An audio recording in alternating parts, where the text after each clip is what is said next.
crazy. I'm crazy. Hey everybody, it's Aunt BB. Today is Monday, July 16th. I'm Barb, and welcome to Aunt BB's Romper Room. Yeah, we're going to do another segment of Aunt BB's Romper Room and have a little fun today. So that was Patsy Cline's big hit, Crazy, from the early 1960s, and Patsy Cline and I have something in common. We're both girls from the wrong side of the tracks from Winchester, Virginia. We had the same hometown. And Patsy Cline, she died tragically in a private plane crash in the early 60s when she was just 30 years old. And so the theme today is crazy. So it's crazy and it's libertarianism. So gather around, boys and girls. We're going to play, once again, Who Did It Better? So here we go. It's somebody with libertarian leanings I'm going to talk about here. So who did it better? Now you can vote in the comments section. So let's get started. So who did it better? H.A. Goodman, who has libertarian leanings. H.A. Goodman, who recently jumped on the Trump train. So who did it better, H.A. Goodman or Uncle Fester from the Addams Family? Now remember, you can vote in the comments section. Who did it better? The theme is crazy. So Uncle Fester or H.A. Goodman? Okay, now that's done. That's our little game. Now, let's continue. I just showed you H.A. Goodman, so here's something interesting. Goodman.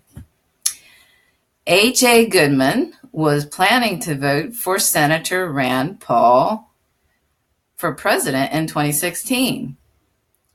Now, if you're not familiar with Rand Paul is the son of Dr. Ron Paul, the granddaddy of libertarianism in the U.S. And Rand Paul is named after libertarian writer Ayn Rand, who wrote Atlas Shrugged.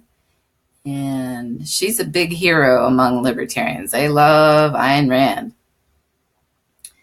So H.A. Goodman has libertarian leanings. He likes Rand Paul.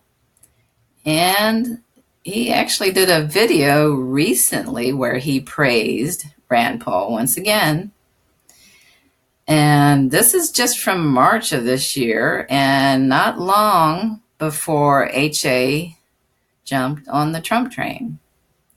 So here he's already praising President Trump, and I will read the show notes below here. It says, what I liked about candidate Trump was his strong condemnation of the Iraq War. I believe President Trump has done a great job, and I continue to support him, but I cannot endorse his nomination of people who love the Iraq War so much that they want an Iran war next. So H.A. Goodman, even before he officially jumped on the Trump train and announced that he was going to support Trump for re-election in 2020, he was already praising Trump and thinking that Trump policies were not warmongering or that they weren't about regime change. So he's mistaken about that. Okay, now I got the idea for this video a few days ago. I happened to notice a video that Dr. Ron Paul did on his Ron Paul Liberty Report channel. And I could not believe what I was hearing. So this is a video. It's called, Is the U.S. Going the Way of Venezuela? So I'll read the show note below here, give you an idea what this is about. It says, socialist Venezuela is suffering from hyperinflation, starvation, and have sunk the bartering. Socialist ideas have produced these results countless times. Something for nothing never has and never will work. For over 150 years, socialists have dreamed of taking down America by incrementally implementing their schemes. They've largely succeeded. Will they finish the U.S. off too? So Ron Paul seems to think that the U.S. is going socialist, which couldn't be the furthest from the truth. But you really have to listen to this video to really get the feel for what he's saying and how incredible it is. Okay, let's just listen in.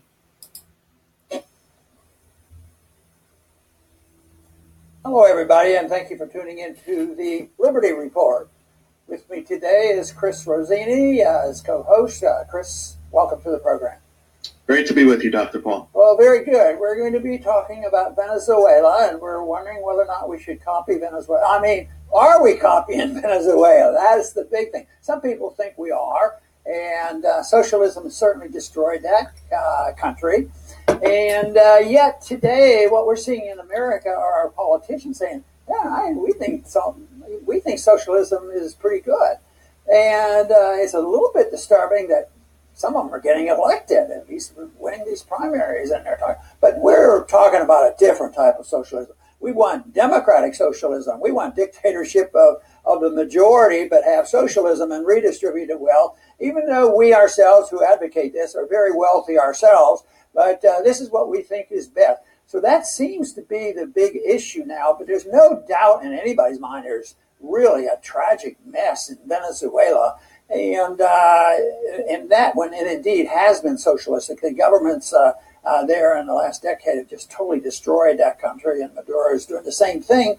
And they have runaway inflation, which tells us that runaway socialism is related to runaway inflation and spending and debt. And we're doing a pretty good job on that. So that has to be considered. So how do you assess this, Chris, whether what we're seeing in Venezuela? They are in a bad shape, but they followed policies that we are very much engaged in. But I would argue that we're not quite socialistic yet. Okay. Now, Ron Paul called democratic socialism dictatorship of the majority. Now, that's interesting because in my mind, dictatorship of the majority would be democracy, right? The rule by the people. And he seems to think that there are lots of politicians in the U.S. praising socialism and a lot of them getting elected. So I guess he's referring to Bernie Sanders, who is not a socialist at all. Bernie is a centrist. And even back in 2016, when I was supporting Bernie Sanders for president, I remember people in Europe would say, well, Bernie would be considered a centrist in Europe. He's not a socialist. And Ron Paul also must be referring to Alexandria Ocasio-Cortez, who just won a primary in New York. And she's not a socialist. She's sort of paid lip service to certain things that might be socialist or certain social programs, but she's far from a socialist. She's really just another centrist, and the Democratic Party establishment has been supporting her, and she's gotten a lot of attention. And socialists in the U.S. do not get that kind of media attention. They just don't. So Ron Paul is really out of his mind if he actually believes this, which I guess he does. I don't know. His ideas are so screwy. I guess he does think that the U.S. is, the U.S. still has some social programs, but they're in danger of being privatized. So the trend in the U.S. is to privatize, and, austerity programs are in the works, and I don't know what he's talking about. The U.S. is not socialist at all. It's gone the opposite direction. So anyway, let's listen to more. No, I totally agree with you. However, the parts of socialism that we do have are hurting our country tremendously. And we're not exempt from anything. We're not exempt from the sun shining on all of us, from the rain falling on all of us. All economic laws apply to Venezuelans and to Americans. There are no exemptions. So supply and demand applies to them, and it applies to us. And the laws of marginal utility and diminishing returns, same. It all applies. The difference is that America has a global currency, so it buys us time from the same exact fate. Venezuela does not have the luxury of having a global currency, so they suffer the fate very quickly and much sooner than us. But if we continue down this road, the same exact consequences are waiting for us. There isn't a... Okay, so they're saying the problems. So this Chris Rossini, who works for Ron Paul's Liberty Report, he's an editor, so he's not really a guest. He's just he's with Ron Paul's organization. So he's just saying that the problems in Venezuela are because of the Maduro government. And they are ignoring the fact that tens of millions of dollars are being poured into Venezuela to undermine the government. And the corporations and the banks there are trying to undermine the government by creating hyperinflation and all these problems of shortages. They keep food and other supplies in the warehouses rather than allow them to be sold on the market. So it's just incredible that, and they think that the U.S. is going socialist, and it's quite the opposite.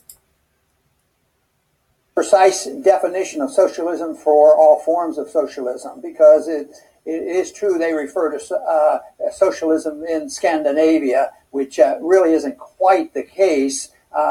And they talk about socialist policies here in this country, but you have National Socialism, which is a substitute for state socialism. That was the Nazi type of form and the fascist type of form. They allow companies and corporations still to be owned, but once they take over and start total control and pricing, then you do have socialism, no matter whose name the property's in. Sometimes I worry about that in this country because we claim, we own our property, so we can do what we want. We can hardly do anything with what we want with our property without permission from the government. So they have these controls. And then you have the other form of extremism in socialism, and that is the communism. But the more significant it gets, the more dictatorial it becomes. So if you want socialism in a place like North Korea, then you have to have a dictator running things. And that is, of course, a big problem. But where's the tipping point with going from a very, very interventionist economy where there's over regulations and you have inflation in the central bank and you have welfareism and warfareism? What's the tipping point over into socialism? I think the most important tipping point is when the government takes over the pricing structure. And Mises pointed this so clearly, and his explanation why socialism always fails is you need prices. You need the market to tell us what the price is, what the people want, know what to do and what to produce. And once you lose that, you don't know what to produce. And socialism happened, that's what happened. In Venezuela, they destroyed the pricing system and they gave all these controls, but there was no restraint on welfareism. And here it's the wealthiest country in South America when you look at what they own with their oil supplies, yet it hasn't worked because they accepted these notions of socialism. It is a little bit discouraging, and it is a challenge to us right now about the people who are accepting, that socialism may be an answer to our problems, because they falsely say that we've had too much freedom, too much free markets and capitalism, and therefore we have to do something else. So they argue we need socialism. I believe there's a lot of fallacy in that description of what we should do. Yes. Okay, now that's interesting. Now, Ron Paul did get something right at the beginning of that segment. He did dispute that Scandinavia, he disputed that they actually have socialism. Well, he's right. They do have very good social programs, but they are not socialist. They are still capitalist. So he's right about that. I'll grant him that. But then he gets into he puts Nazism into the category of socialism. I think he called it like state socialism. And he threw in fascism as a fascism or socialism. So this is the thing, you hear a lot of people on the right get really confused, and they call fascism socialism. They'll say it's, and there's the guy Dinesh D'Souza, and I think he's even written a book about this. And people on the right are always trotting out this that the Nazis were socialists because in their very name is is socialism. And so Ron Paul. Oh, the other thing Ron Paul shows in this part of the video is that he says, he talks about welfareism and warfareism. So Ron Paul is blaming the war policies of the U.S. on socialism. And that could not be the furthest from the truth. Socialism is about social programs and support networks and social safety networks and social programs to help people and to equalize things more. And a war policy is the opposite. It gives the war profiteers huge profits from defense spending. So it's crazy. In this video, he's blaming everything on socialism. Everything in the U.S. The problems in the U.S. he's blaming on socialism. And it couldn't be the furthest from the truth. And that was a great analysis of destroying the pricing system, because that's what socialists do even today.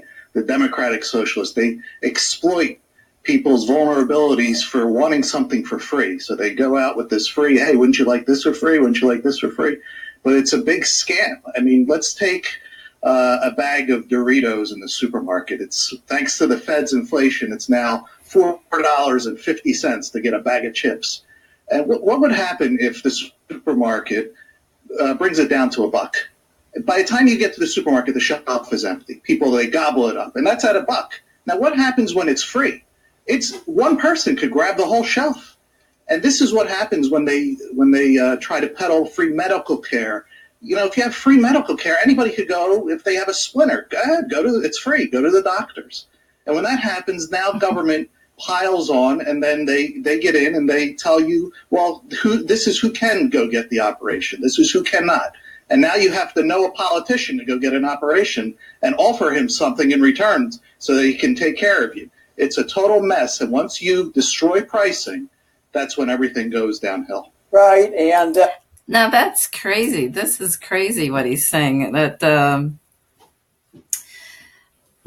socialism destroys pricing. And so this Chris Rossini, he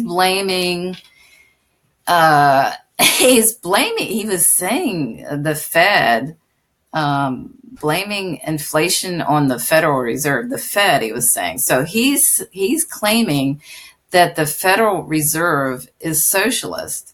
And the Federal Reserve simply benefits private banking, the big banks, really. So this is just nonsense what he's saying. The Federal Reserve is not socialist. And he's blaming the price of a bag of chips or something, the high price on socialism and the Federal Reserve. And he throws out this free stuff. Oh no, free stuff. And he's saying, if healthcare, medical care were free, then, people would just constantly be going to the doctor and demanding, service for a splinter. And he's claiming that, you have to go to government to get, the government will decide who gets an operation and who doesn't. And that, I don't know. So, but he's not acknowledging that the way the medical system is, that the people who get the operations now are the ones with the money or have the insurance plans, the best insurance plans. And so this free stuff, the free stuff that people like this throw out, they ignore that it's not free stuff. These are services that are provided through tax policies, where people are taxed fairly, and so services are distributed fairly. And healthcare he acts like healthcare is some kind of luxury good or something, that it's a consumer good. He acts like healthcare is a consumer good. Healthcare is not a consumer good. It's a basic necessity, really. Anyway.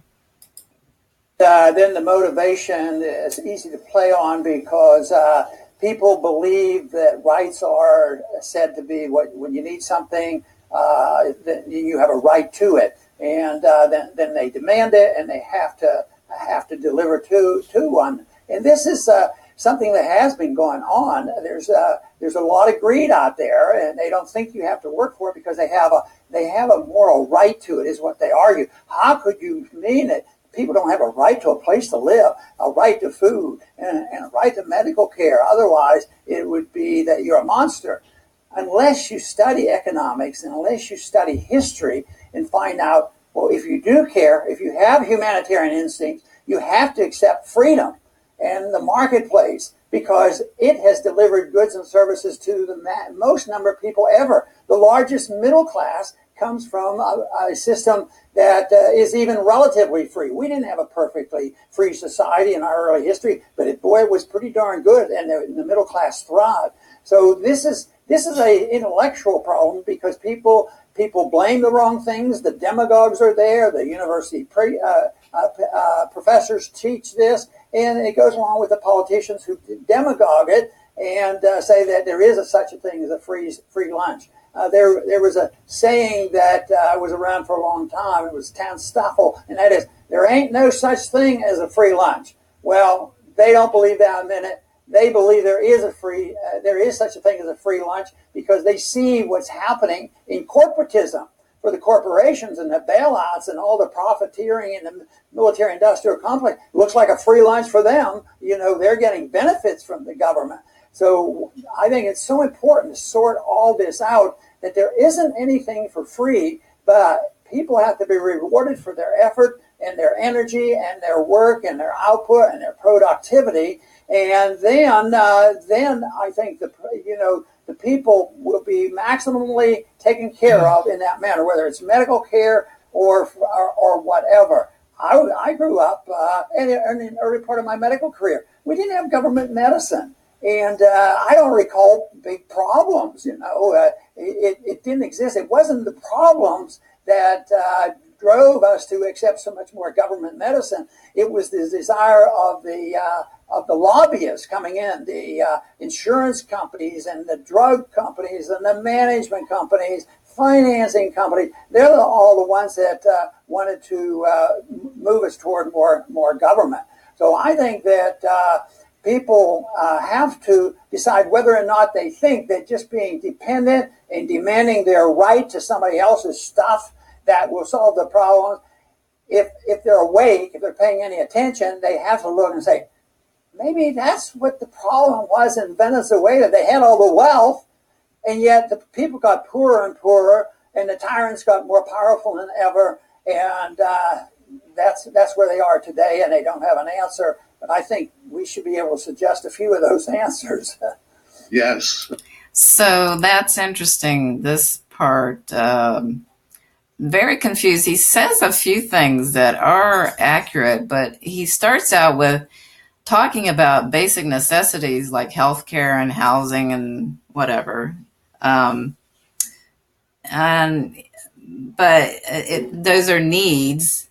But he acts like people don't have a right to these basic necessities. And he blames it on greed. People are greedy. They don't want to work hard. They don't want to work for these things, a roof over your head and basic necessities like healthcare and food and clothing and transportation. So he's blaming people for their greed. So this is the problem, that people in the U.S. are demanding these basic necessities. Well, they're not being met, for one thing. Now, he's right about, he's talking about before, healthcare has always been a problem, but it's particularly become a problem since the lobby. He's right about the lobbyists. The lobbyists, they want the private health insurance companies to increase their profits. So they lobby the government to get these programs that where the companies make a lot of money, but they don't have to actually provide service and provide health care for people. And so he's right about that, but it's just crazy. He mixes up corporatism with socialism, and he threw in that the like the defense contractors, they like he talks about. He's sort of suggesting there's corporate welfare. So he's getting corporate welfare mixed up with ordinary people just demanding basic services.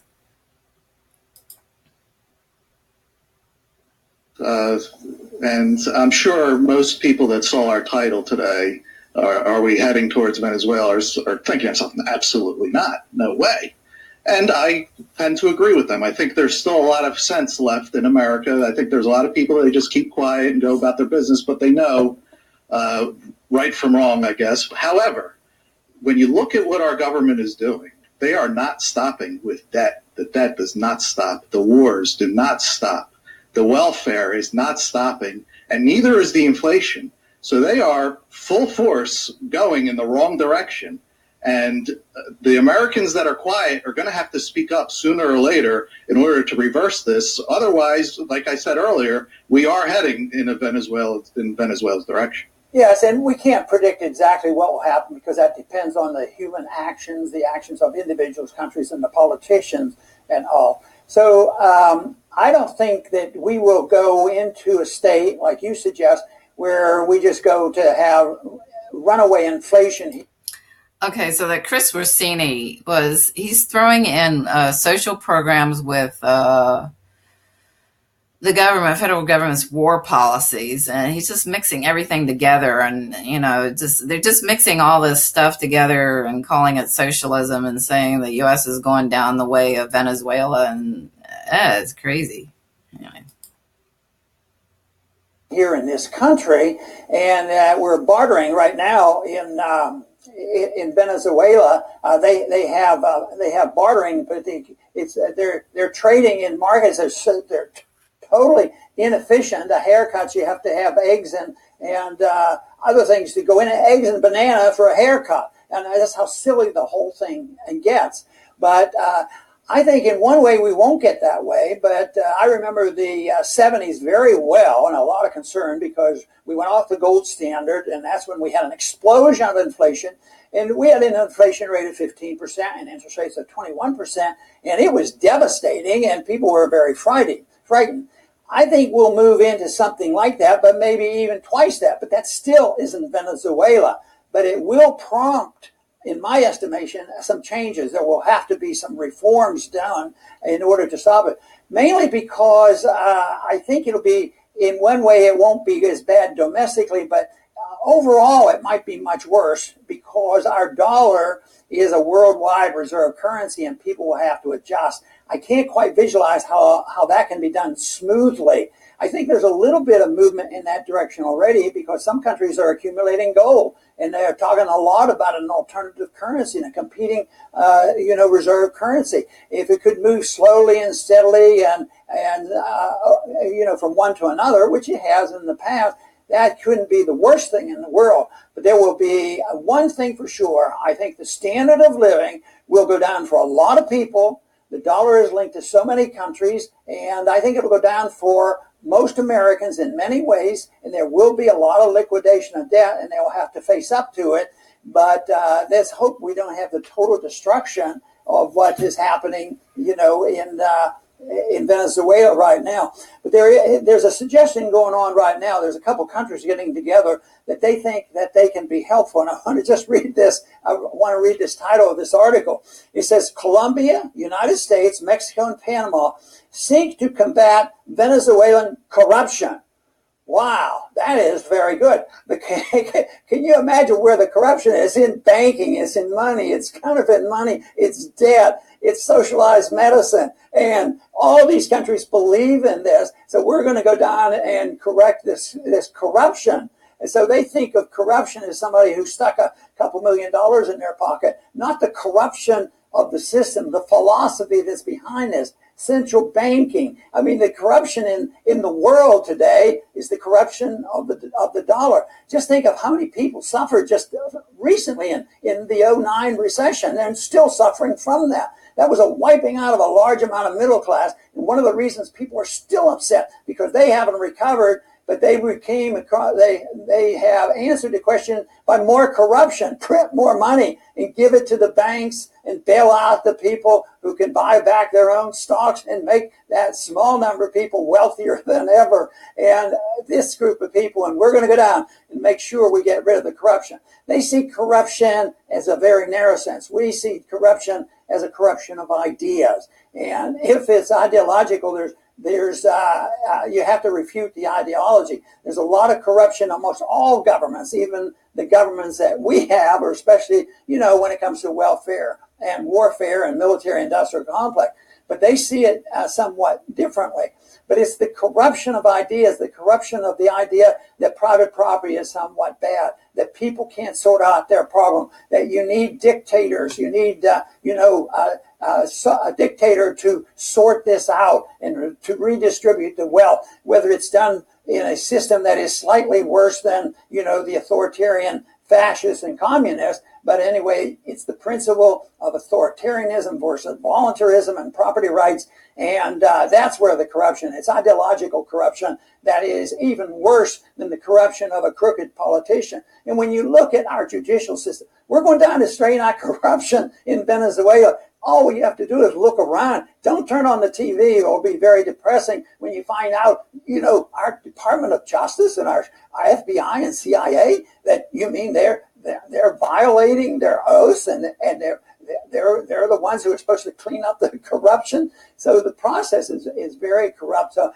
I think it's the philosophy of government that we have accepted, that the world has accepted, that has to be challenged, it has to be changed. And when the financial crisis hit, that's what I think our job has to be, is to be able to refute them and say why socialism is bad. And quite frankly, I mentioned the concern we should have about some of our candidates declaring they're socialists and winning.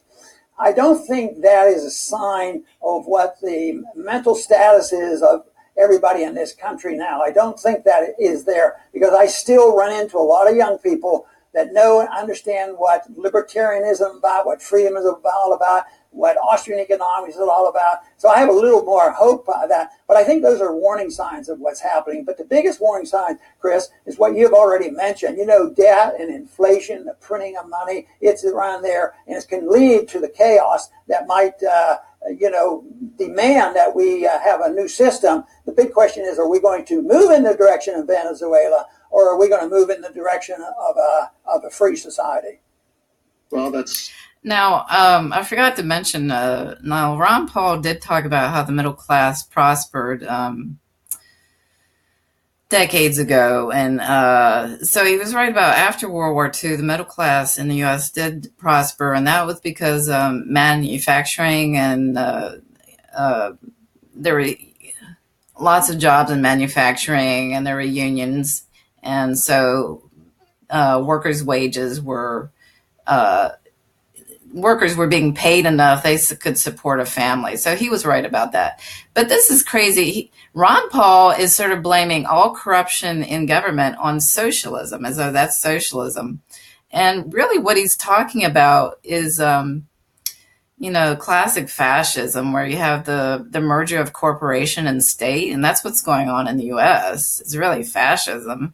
And it's neoliberalism, too, is another thing. I think he refers to the Austrian School of Economics.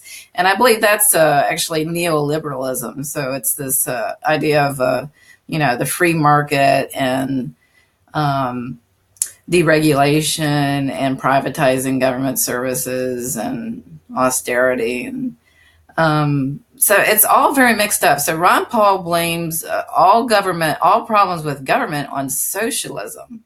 And it's just really mixed up what he's saying. And he's saying that the system in Venezuela is corrupt because it's socialist. And the problems in Venezuela are because of their efforts at regime change there in the U.S. and there's sanctions against Venezuela and the corporations there are trying to undermine Venezuela.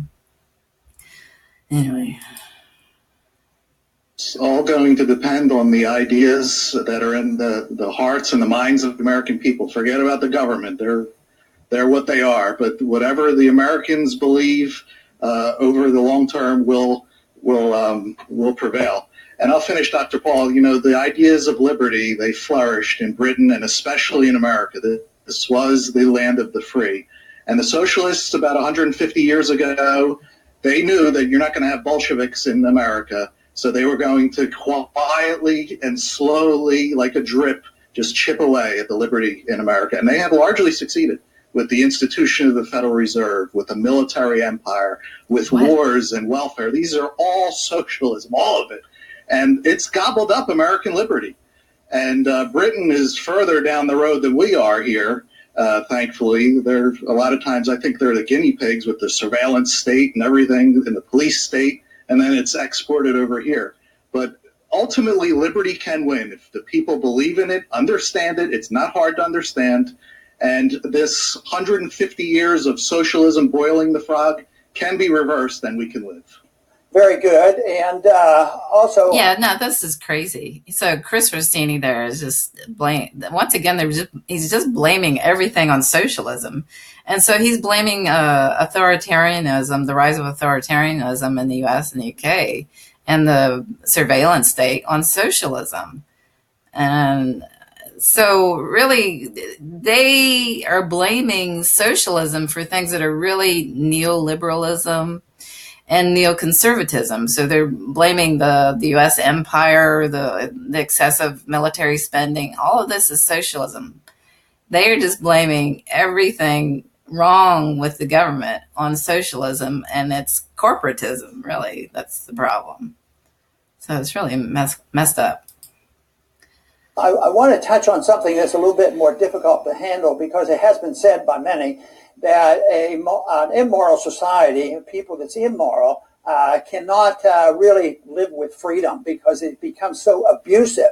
So it depends a lot on the moral standards of the people, or at least the prevailing attitudes. You know, you're not supposed to lie, cheat, and steal and hurt people, and accept that.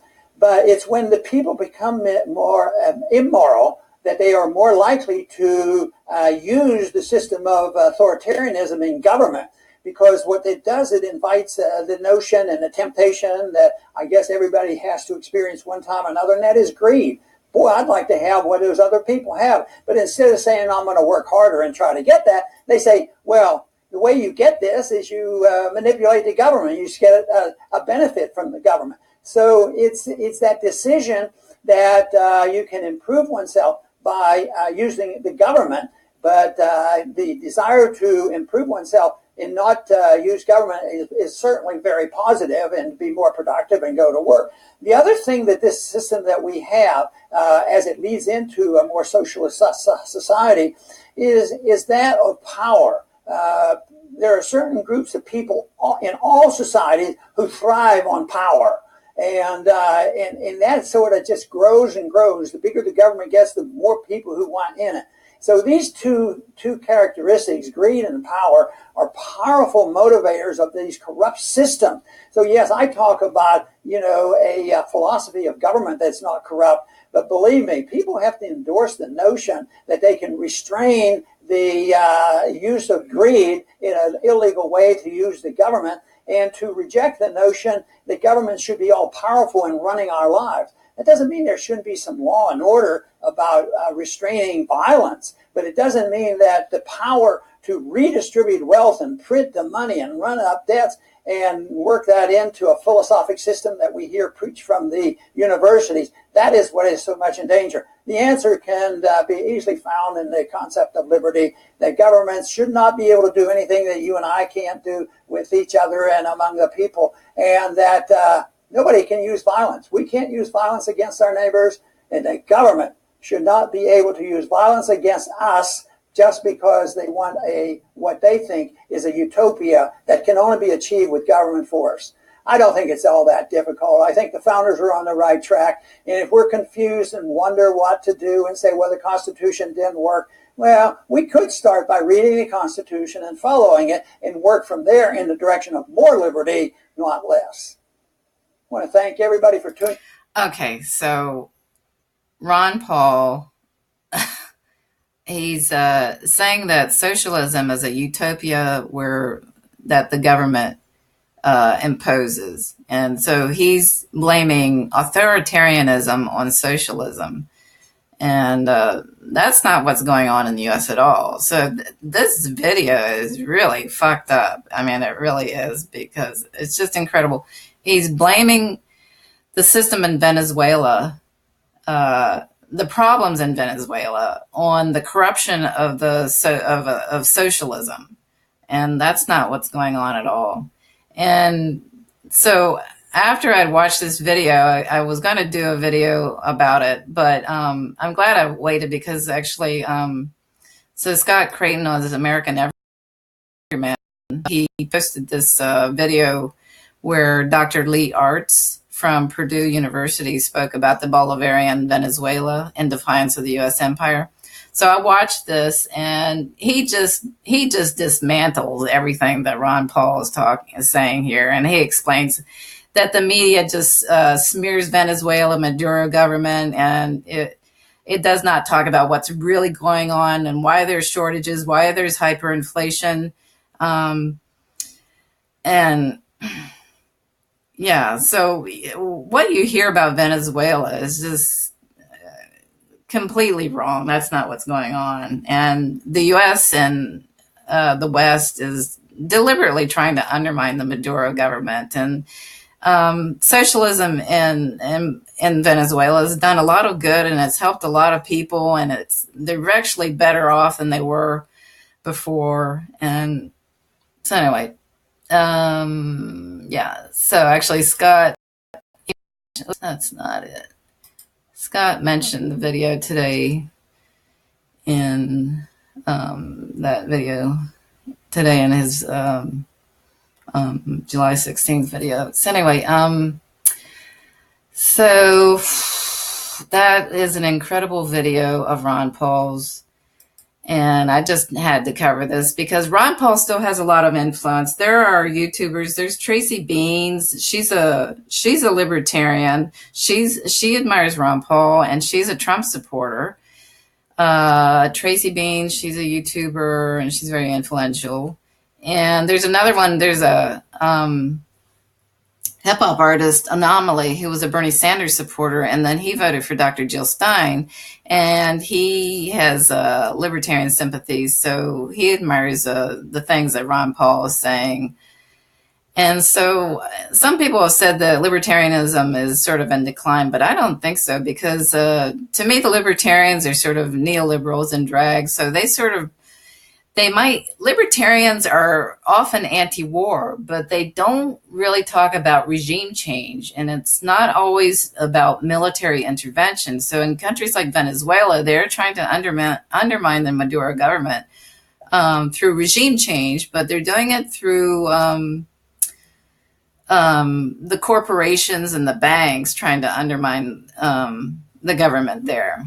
So anyway, so that's about it. Thank you for your patience. I know it was a long video, but it's just incredible what Ron Paul and Chris Rossini were saying in that video. So thank you for listening. Thank you for your patience, and I will talk to you again soon. Bye.